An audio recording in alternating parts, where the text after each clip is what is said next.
The Goods and Services Tax Council, or the GST Council, is all set to meet next week on June 28th and 29th in Chandigarh. This will be the first council meeting in the current calendar year, which started in January. There is a long list of items on the agenda that will be discussed between Finance Minister Nirmala Sitharaman and Finance Minister of all the other states. Some of the items listed in the agenda include raising rates on certain goods and services, including LED lights, lamps, leather, and also pruning exemptions on a host of items, including some packaged food products. The council may also correct the inverted duty structure on some items. Inverted duty structure is when raw materials are taxed higher than the finished products. But from here, I'm going to take a step back because the purpose of this video is not to discuss the agenda of the upcoming meeting, but to talk about what do these rates mean. Why do we have a council discussing these rates? And before anything else, how are these rates decided? There are various reasons why GST was introduced. Before July 2017, both centre and state levied multiple taxes on goods and services like central excise duty, service tax, additional excise countervailing duty, special additional duty on customs, and states would separately levy taxes like VAT, sales tax, entry tax for goods in respective states, so on and so forth. The idea was to subsume the majority of these indirect taxes into a unified and centralized tax on both goods and services. Hence, GST was introduced. The idea was also that under GST, all the major indirect taxes would be subsumed into one, which unfortunately could not happen. It was believed that subsuming all these taxes into one tax would drastically reduce the compliance burden on a taxpayer and will also help the government administer the indirect tax as well, where leakages will be plugged, and there are many other reasons. Coming back to rates, there are around 1,300 goods and around 500 services that the GST Council has fitted under this 4-tax slab GST system. These slabs are 5%, 12%, 18% and 28%. Some of the goods and services are also in the exempted category. Apart from this, the council also created a special rate of 3% on gold and about 0.25% on precious and semi-precious stones. So how does the GST Council really decide which good to place under which slab, and similarly with services? Let us start with the lowest rate, that is 5%.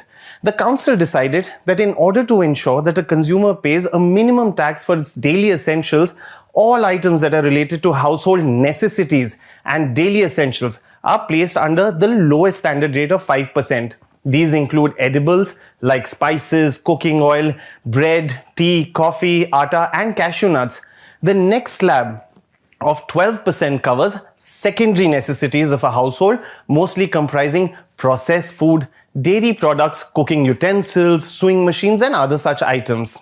The 18%, which is the third one, the 18% GST rate covers quite a number of relatively essential items.